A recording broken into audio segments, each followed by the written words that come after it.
Hello everyone, welcome back to my channel. Now we will solve question number 10 of exercise 12.1. So question number 10 में क्या कह रहे हैं? What other name can you give to the line of symmetry of an isosceles triangle and a circle? ठीक है, means जो ये आपको isosceles triangle दिया गया है और ये जो सर्कल दिया गया है, ठीक है, ये दो फिगर आपको दिए हैं, तो इनका जो लाइन ऑफ सिमेट्री बनेगा उस लाइन ऑफ सिमेट्री का हम दूसरा और क्या नाम दे सकते हैं वो आपको बताना है. ठीक है, अब पहला देखते हैं, जैसे कि आइसोसेलेस ट्राइंगल है. ठीक है, अब आइसोसेलेस ट्राइंगल में क्या होता है कि दोनों दो साइड्स जो होते हैं ये इक्वल होते हैं, मींस ये वाला साइड्स और ये वाला साइड्स इक्वल होता है. ठीक है, अब इसका लाइन ऑफ सिमेट्री जो है वो कैसे बनेगा? इसका लाइन ऑफ सिमेट्री अगर हम कहीं से भी ड्रॉ करेंगे, अगर हम यहां से करेंगे और इसको फोल्ड करेंगे, अगर हमने यहां से बनाया और इसको फोल्ड करेंगे तो भी ओवरलैप नहीं करेगा. ठीक है, सो इसका लाइन ऑफ सिमेट्री जो है वो यहां से बनेगा. ठीक है, इस ट्राइंगल के वर्टेक्स से आते ही ये इस साइड के मिड पॉइंट पे आएगा. ठीक है, सो ये क्या हुआ? ये आइसोसेलेस ट्राइंगल है. ठीक है, और कोई लाइन अगर ट्राइंगल के वर्टेक्स से जा रही है और सामने वाली लाइन के मिड पॉइंट पे से पास होते हुए जा रही है तो वो क्या हुआ?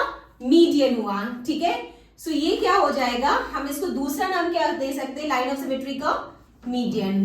ठीक है, मींस आइसोसेलेस ट्राइंगल का ये हमारा लाइन ऑफ सिमेट्री हुआ जिसको हम मीडियन कहते हैं. अब अगर इस लाइन से अगर हम इसको फोल्ड करेंगे तो ये दोनों पार्ट्स ओवरलैप करेगा.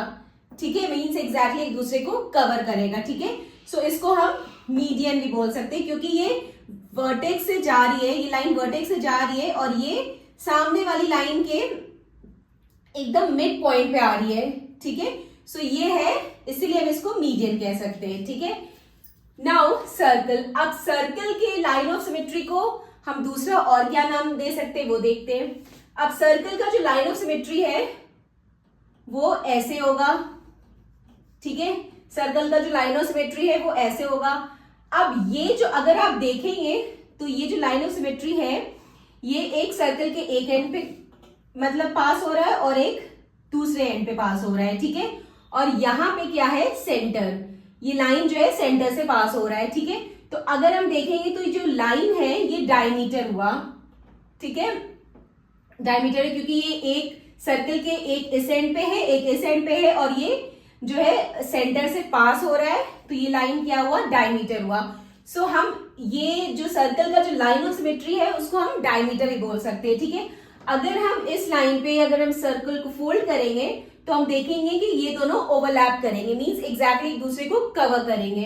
ठीक है, सो इसको हम सर्कल की लाइन ऑफ सिमेट्री को हम डायमीटर भी बोल सकते हैं. ठीक है, तो इसका दूसरा नाम हुआ diameter. Okay, so this completed our question number 10 and with this we complete our exercise 12.1 and if you have any doubts and any queries then please mention in the comment section and please like, share and subscribe my channel. Bye bye, take care.